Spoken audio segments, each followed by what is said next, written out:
BMPL Madanapalle news కి స్వాగతం. అంతమంది చూడవలే అయ్య సౌభాగ్యములని గతంలో నానుడి.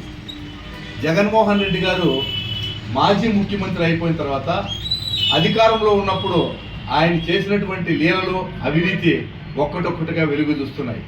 అవి ఆంధ్రప్రదేశ్ రాష్ట్రంలోనే కాకుండా భారతదేశ స్థాయిలో కాకుండా ఈరోజు ఖండాంతరాలు దాటి అమెరికా స్థాయిలో ఆయన చేసినటువంటి నేరాలు అభిశంసనకు గురవుతున్నాయి. ఆనాడు కరెంట్ పర్చేజ్ విషయంలో పవర్ పర్చేజ్ అగ్రిమెంట్లు రద్దు చేయొద్దని చెప్పి ఆనాటి ప్రతిపక్ష నేత చంద్రబాబు నాయుడు గారు ఎంత చెప్పినా వినకుండా ఆయన ఏకపక్షంగా PPAలను రద్దు చేశాడు. అందులో మతలబు ఏమిటి అని నిన్న మొన్న వార్తలు చూస్తూ ఉంటే అర్థమవుతా ఉంది.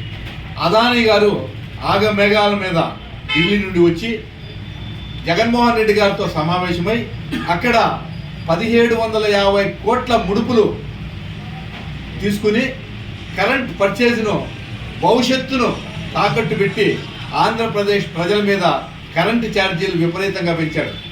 పక్క రాష్ట్రాల్లో సెకి ₹1.90 యూనిట్ అక్కడ అగ్రిమెంట్ చేసుకుంటే ఆంధ్రప్రదేశ్ విషయాలకు వచ్చేకి ₹3.40 చేసుకున్నారు. అంటే దీన్ని రాబోయే 25 సంవత్సరాల కాలానికి దాదాపు 1,56,000 కోట్లు ప్రజల మీద భారం వేసే విధంగా ఆయన ఆశపడి ఆయన లంచాలకు ఆశపడి తీసుకున్నటువంటి వైనం ఈరోజు విదేశాలలో ఈరోజు కేసు రూపంలో నమోదైంది. సుప్రీంకోర్టులో కూడా నిన్న ఎవరో బిల్ వేసి దీనిపైన విచారణ చేయాలని కోరుతున్నారు. ఆంధ్రప్రదేశ్కు ఉన్నటువంటి ఖ్యాతి ఘనతను ఆయన ఈ రకంగా ఖండాంతరాలకు వ్యాపింపజేశాడు.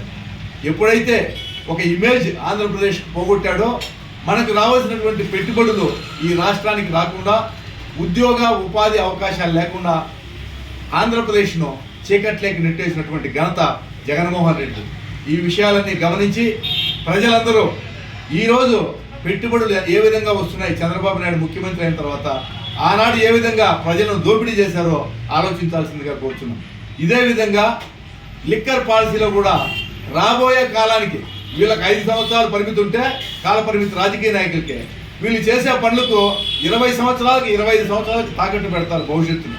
ఈ విధంగా భవిష్యత్ తరాలను కూడా తాకట్టు పెట్టినటువంటి ఘనత పాతాళానికి తొక్కినటువంటి ఘనత జగన్మోహన్ రెడ్డి గారిది అని చెప్పి ఈ సందర్భంగా తెలియజేస్తూ విషయాలన్నింటినీ కూడా ప్రజలు క్షుణ్ణంగా గమనించి ప్రగతి పథంలో ముందుకు నడిపిస్తున్నటువంటి చంద్రబాబు నాయుడు గారి నాయకత్వాన్ని, పవన్ కళ్యాణ్ గారి BJP కూటమి నాయకత్వాన్ని బలపరచాల్సిందిగా మరోసారి విజ్ఞప్తి చేస్తున్నారు.